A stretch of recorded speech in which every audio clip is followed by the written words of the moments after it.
So, the I, what about the I? Defining what we are. I've been thinking about this question intensely over the last few days and on and off for the last few months. As an independent thinker and writer, and also a man with the ambition of developing a fully fleshed out ethical theory, two underlying questions are all important. Firstly, do we have free will? And secondly, what are we? Today I'll be focusing on the second question. The first obviously has implications for any moral theory, as well as basic responsibility, societal cohesion, and things like punishment, which I'll devote another talk to fairly soon, hopefully. As will become clear in other videos and writings of mine, the definition of the I is vital given my own stance on ethics, as I derive my behavioural theory from the is, or from the reality of that I. Since I assume in my writings, principally On the Abolition of the State, that all right and wrong action, and incidentally the validity of the state itself, can be revealed by reference to this I, specifically termed the sovereign there, by the way, it is of crucial interest to me to pinpoint that I. So just to begin things then, I assume going onward we are in general agreement in the existence of the universe, and by extension our small patch of it. As the French philosopher Descartes so famously and succinctly implied with his phrase cogito ergo sum, if we, you and I, can be sure of anything, then it is that I exist, or you exist. And to doubt existence is to imply a doubter that exists. It's sort of a self-imploding thing. So aside from a few genuine radical skeptics, we all inherently agree that we exist in one form or another. We exist, we interact, and we experience common occurrences and processes that any rational and thinking person can agree on. One of these universal processes is death. So what am I getting at? Well, as a beginning at least, we can reasonably say that I is contingent on physical and bodily experience, or existence, let's say, as we have no other example of this being otherwise. I exist right now speaking this sentence, as do you hearing it, but when the body fails, when oxygen and nutrients no longer sustain the brain that we recognise contains this I, then that I ceases, or is at the very least imperceptible to us. From this fact of death, we can at least make a start by saying that, based on what we know, the I is closely linked with the brain, and by extension the body. We can even attempt to set this down into syllogistic form. So let's do that now, shall we? So premise 1, I is someone aware of possessing a personal individuality. Premise 2, all expressions of awareness of possession of personal individuality are bodily, specifically via a brain. Conclusion, therefore I's are exclusively bodily. I am my body. Okay, so there's a lot to unpack here, and also some serious doubts about the bodily explanation, which we'll get to. Premise 1 appears valid. This definition comes from Merriam-Webster online. It's difficult for me to think of any other way to define I, or even apply it outside of the human condition. This doesn't mean that it can't, or that other creatures can't approximate an I, or awareness of their own individuality. I mean, think of things, can't we, right now, like other primates, dolphins and such, that spring to mind. But it's clear that these aren't the same as us. They're just not. They're smart animals, but they're not the same as us.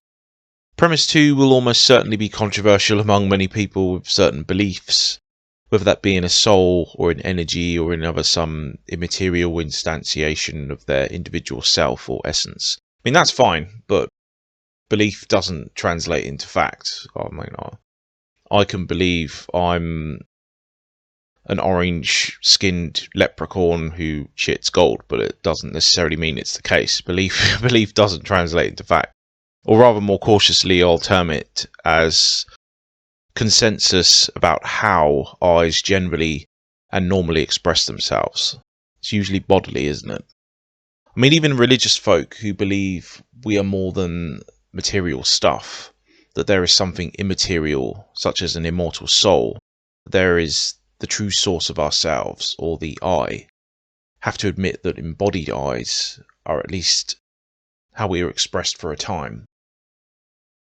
Even if their beliefs are that this is not permanent, or it's only just one expression of that I, they still accept garden variety I's are bodily.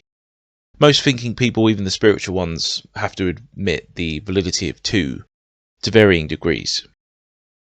So it's been well established for some time now that the I is inextricably linked with the brain, and that we even understand what certain parts of our brain do.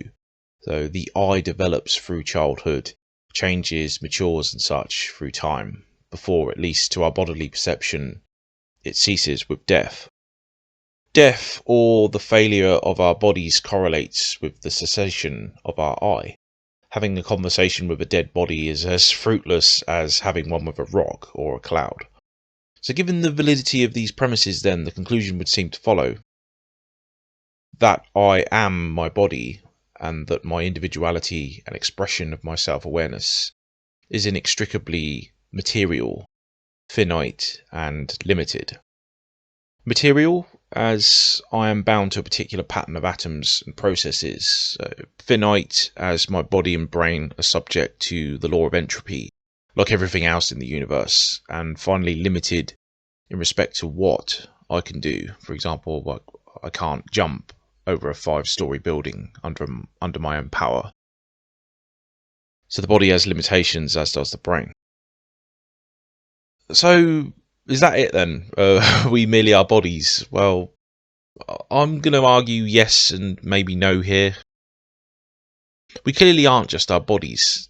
Simple thought experiments demonstrate this, most famously the ship of Theseus. As with that example, we can easily think of our changing our bodies, yet still feeling unalterably us, if that makes sense.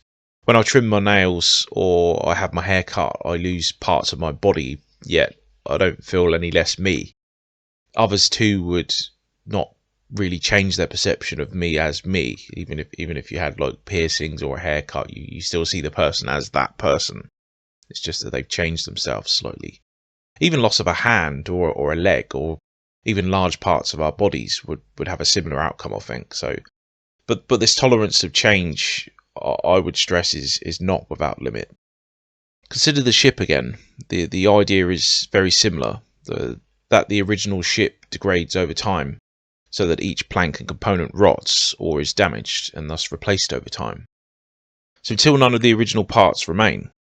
Since none of the original components of the ship of Theseus that actually made up that ship and partook in Theseus's life and deeds exists, how can the new ship really be the ship? Yet at what point did the ship cease being the ship?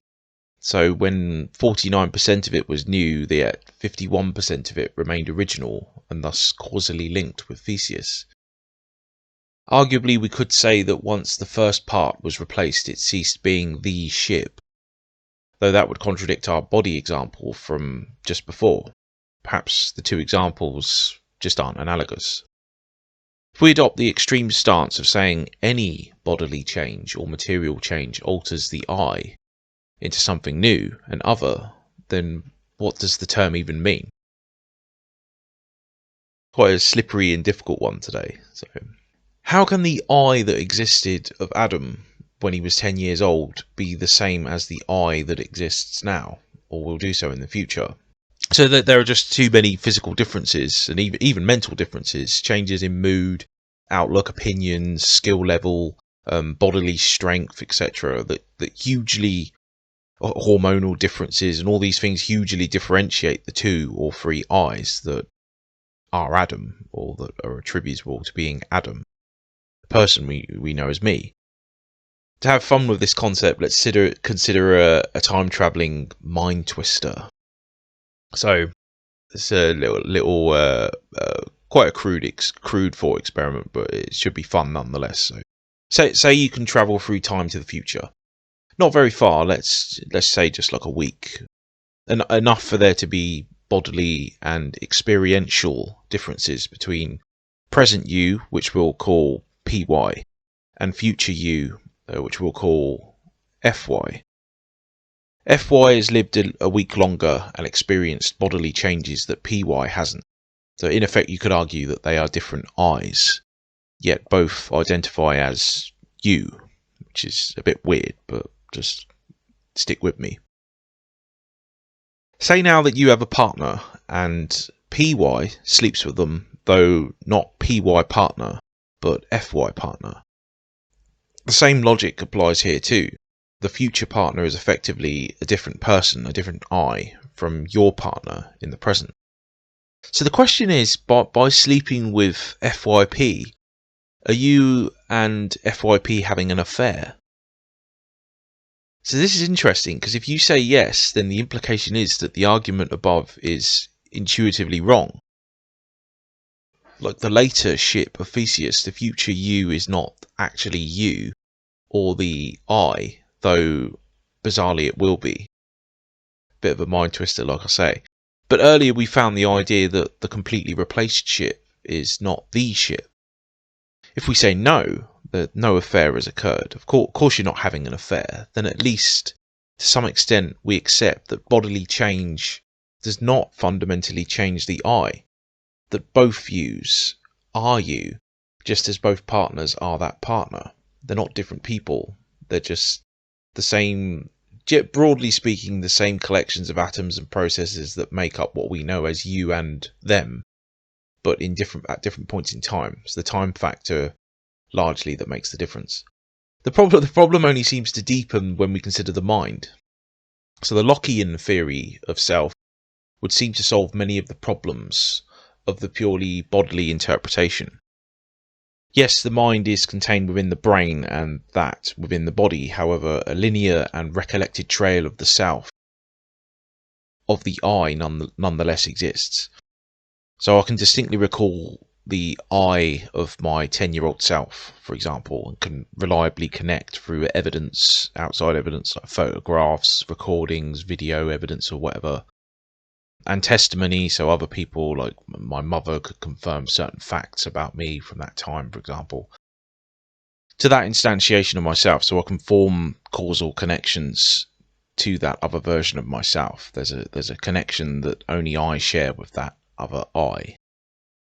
This memory interpretation, though, has its own problems. For example, if the I only exists from the earliest memory we recollect to, what about people with dementia or amnesia? So if a man completely loses his memory, like Jason Bourne style, like out the film, and remains that way, is there then an I? If so, is that I different fundamentally from the I that existed when the man had his memories? Again, it's an interesting thing to think about, isn't it? I would probably say yes, there is an I, but maybe not the same as when the brain had its memories. So another good example of this type of I differentiation from fiction comes from sci-fi. So the movie Total Recall, great film, love a bit of Arnie, has an example of two I's that inhabit the same brain, or did inhabit the same brain.